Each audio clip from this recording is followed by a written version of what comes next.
La noche en Sevilla era un susurro de promesas rotas, donde las luces de las farolas danzaban sobre los adoquines como si intentaran contar secretos. Diego, mi mejor amigo, raya a mi lado, su voz cálida rompiendo el silencio mientras caminábamos hacia su casa. Pero en mi pecho, un nudo de nervios me adversa. Esta cena no sería como las demás. Habíamos sido inseparables desde que llegué a España hace un año. Yo, Matías, un argentino de 25 años perdido en un país que no era el mío. Encontré en Diego, un sevillano de mi misma edad, un refugio. Su cabello rosado y su sonrisa despreocupada me habían atrapado desde el primer día en la universidad, cuando me ofreció un café y una conversación que duró horas. Pero esta noche, al cruzar el umbral de su hogar, sentí que algo cambiaba. La invitación a cenar en casa de su familia no era solo una muestra de hospitalidad. Había algo en el aire, algo que no podía nombrar. La casa de Diego era un reflejo de la Sevilla antigua, paredes blancas, azulejos pintados a mano y un patio interior donde una fuente murmuraba suavemente. Su madre, Carmen, nos recibió con una sonrisa maternal, pero fue su padre, Antonio, quien me hizo detener el paso. Un hombre de unos 50 años, alto, de rostro anguloso y ojos oscuros que parecían atravesar. Su apretón de manos fue firme, casi demasiado, y su mirada ese cuedo, en mi más tiempo del necesario. Matías, qué alegría que hayas venido. Dijo, con una voz grave que escondía algo más. Diego no lo notó, pero yo sí. La cena comenzó con risas y anécdotas. Carmen hablaba de su infancia en Cádiz, mientras Diego me lanzaba miradas juguetonas, haciendo bromas sobre mi acento argentino. Pero Antonio apenas hablaba. Sus ojos, sin embargo, no se apartaban de mí. Cada vez que levantaba la vista, lo encontraba observándome, como si estuviera descifrando algo en mi rostro. Intent ignorarlo, pero mi piel se erizaba bajo su escrutinio. Había algo en él, una intensidad que me ponía nervioso y, a la vez, me intrigaba. Después de la cena, Diego sugirió tomar una copa en el patio. La noche era cálida, y el aroma de los jazmines flotaba en el aire. Mientras Diego y Carmen charlaban, Antonio se acercó a mí con una botella de vino tinto. ¿Te gusta el vino español, Matías? Preguntó, llenando mi copa sin esperar respuesta. Su tono era amable, pero había una corriente subterránea en sus palabras, algo que me hacía sentir expuesto. Ascendí, murmurando algo sobre el sabor, pero mi mente estaba en otra parte. ¿Por qué me miraba así? ¿Por qué sentía que cada palabra suya era una prueba? Cuando Carmen se retiró a descansar y Diego fue a buscar más hielo, Antonio y yo quedamos solos. El silencio entre nosotros era pesado, como el calor del verano andaluz. Diego habla mucho de ti, dijo de pronto, inclinándose hacia mí. Su voz era baja, casi un susurro. Dice que eres especial. Trague saliva, sintiendo mi pulso acelerarse. No supe que responder. Sus ojos, oscuros y penetrantes, parecían buscar algo en mí, algo que en yo mismo entendía. Esa noche, mientras caminaba de regreso a mi pequeño apartamento en Triana, no podía sacarme a Antonio de la cabeza. Había algo en él, algo magnético y peligroso. Diego era mi mundo, mi amigo, mi ancla en este país extraño. Pero la mirada de su padre me perseguía, como una sombra que permitía desentrañar secretos que yo aún no estaba listo para enfrentar. Los días siguientes fueron un torbellino de emociones.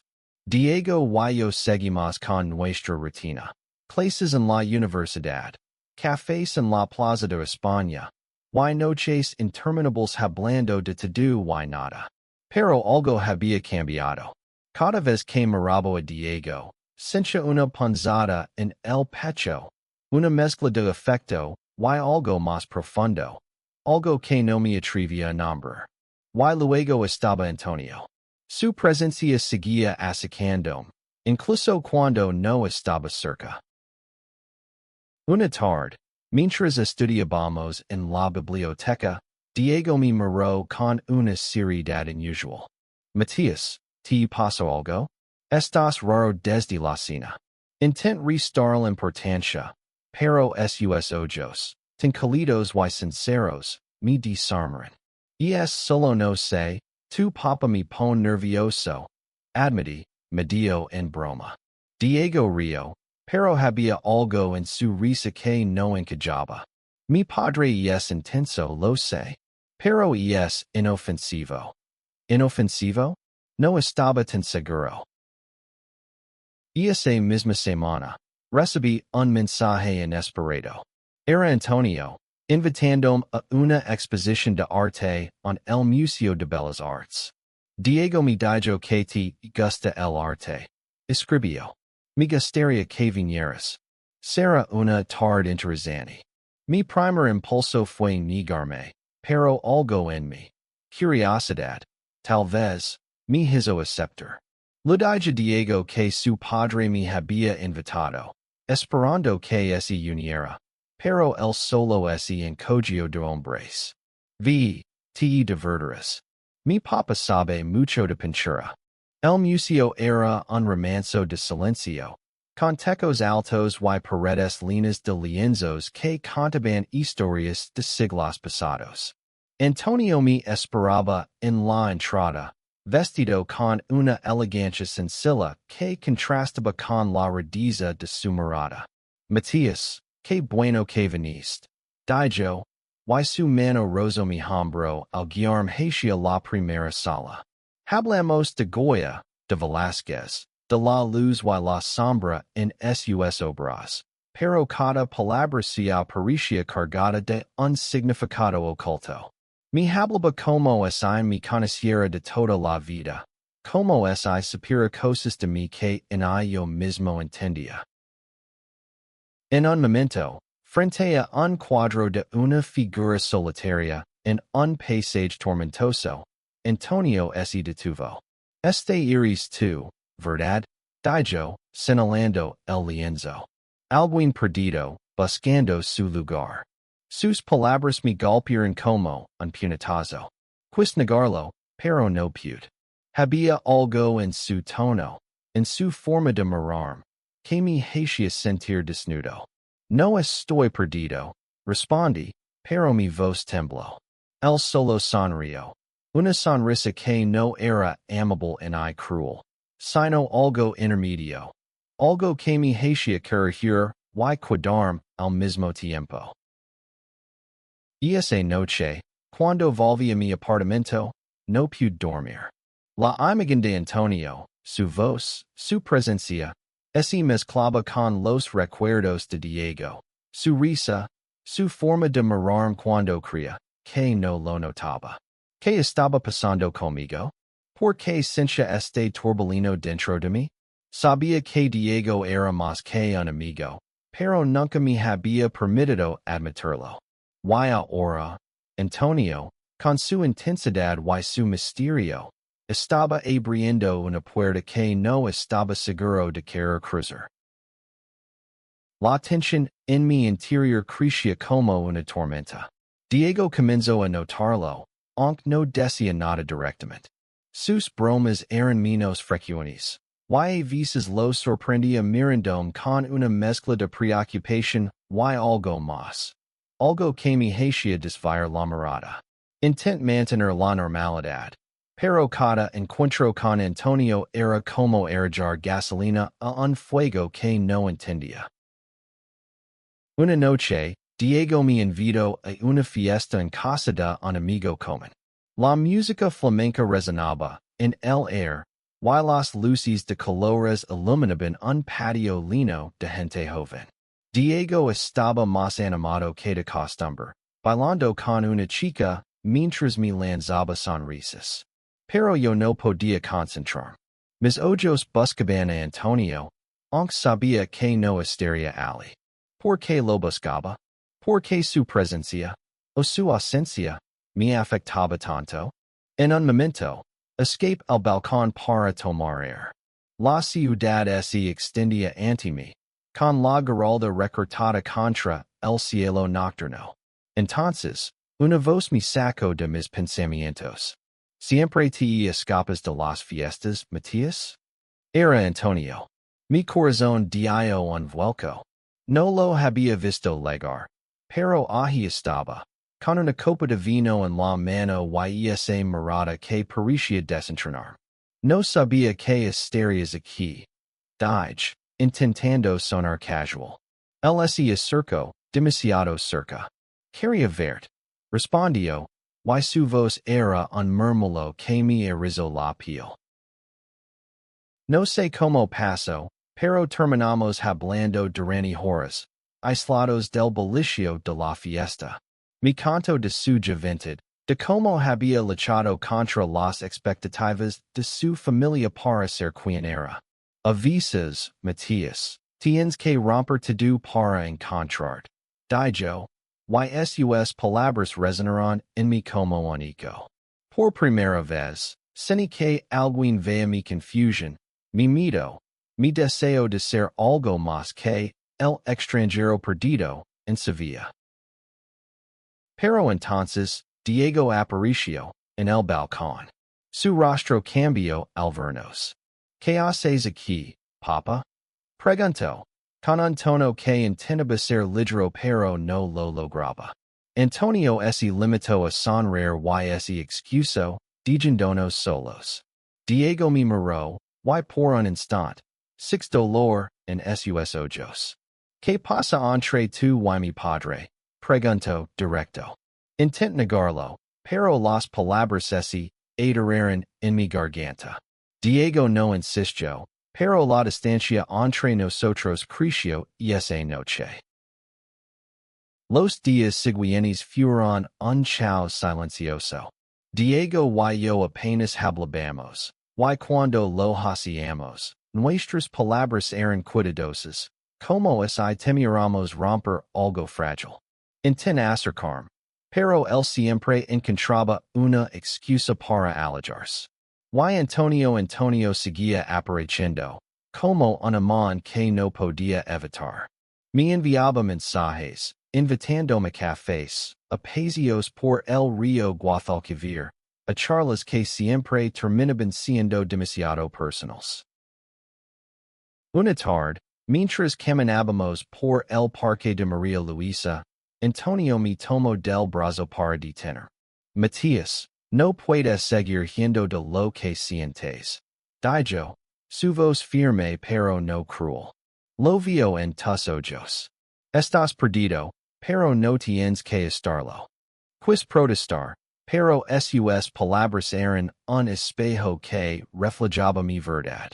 Me gustaba Diego. Lo sabía desde hace meses, pero el miedo me había mantenido calado. Y ahora, Antonio, con su intensidad y su experiencia, estaba despertando algo en mí que no entendía del todo. Y esa noche, no pude más.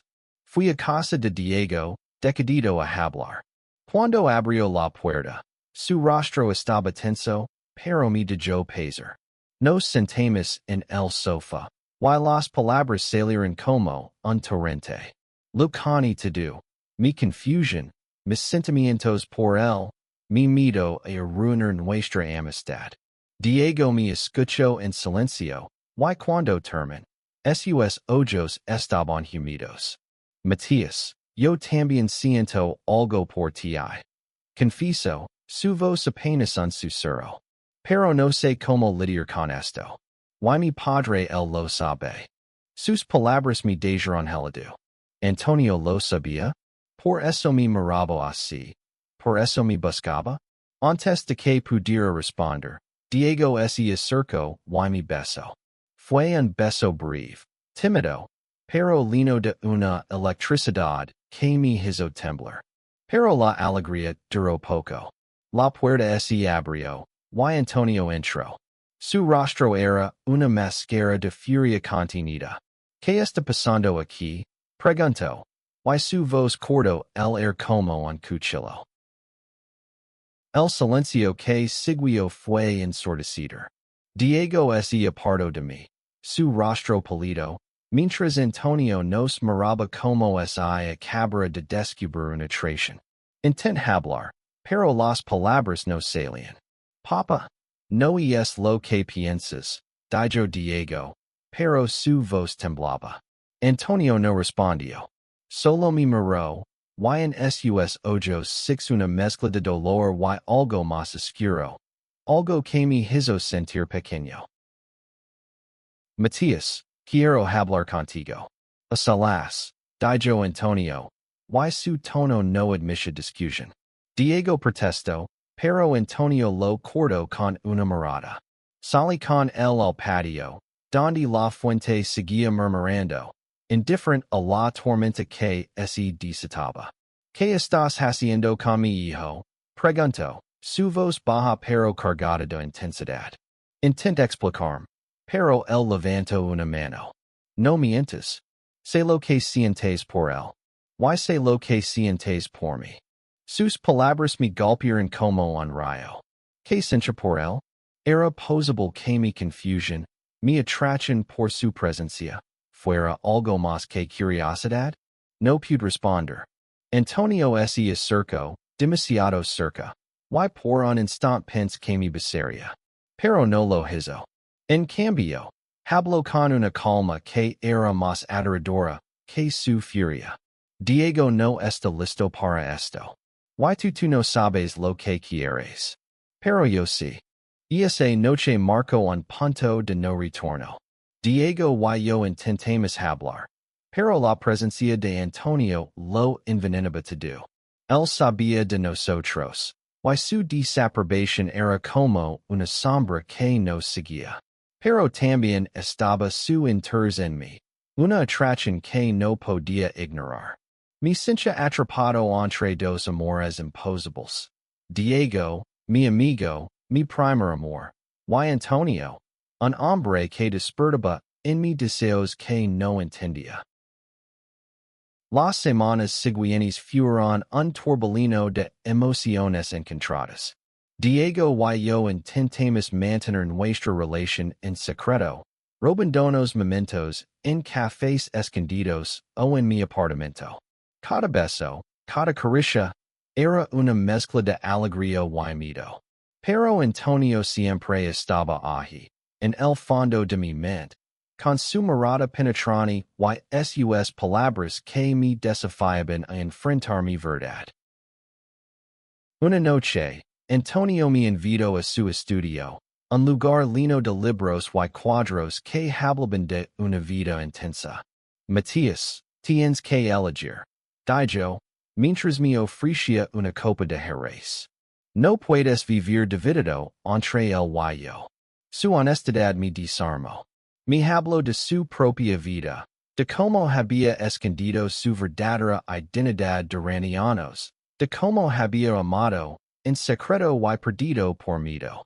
No cometas el mismo error, dijo, y por primera vez, six vulnerabilidad en él. Esa noche, tomé una decisión. Fui a buscar a Diego y lo conocido. Mis sentimientos por él, mi confusión con Antonio, mi miedo a perderlo. Diego escuchó, y aunque el dolor cruzó su rostro, me abrazó. Te amo, Matías, dijo. Pero necesitamos tiempo. Y necesitamos enfrentar esto juntos. Por primera vez, sentí que podíamos construir algo real, algo que no estuviera manchado por secretos. El verano llegó a Sevilla, trayendo consigo un calor que parecía purificarlo todo. Diego y yo decidimos ser honestos, no solo con nosotros mismos, sino con el mundo. Hablemos con Carmen, quien, aunque sorprendida, nos abrazó con lágrimas en los ojos. Antonio fue más difícil. En una conversación tensa pero necesaria, lo confesemos nuestra relación. Su rostro era una máscara, pero al final, esencio. Solo quiero que sean felices. Dijo, y aunque su voz era firme. Six el peso de sus propios sacrificios en sus ojos. Diego y yo comenzamos a construir una vida juntos, paso a paso. No fue fácil. Las miradas en la calle, los murmullos, el miedo al rechazo. Pero cada desafío nos hacía más fuertes. Antonio, con el tiempo, se convirtió en un aliado inesperado, compartiendo su experiencia y ayudándonos a navegar un mundo que no siempre era amable. Una noche, mientras caminábamos por el río, Diego tomó mi mano. Gracias por cuidarte. Dijo, y su sonrisa era todo lo que necesitaba. Sabía, con sus luces y sus sombras, nos había dado una historia de amor, pero también una lección. El amor verdadero no es solo pasión, sino violencia. Y en esa violencia, encontramos nuestro hogar.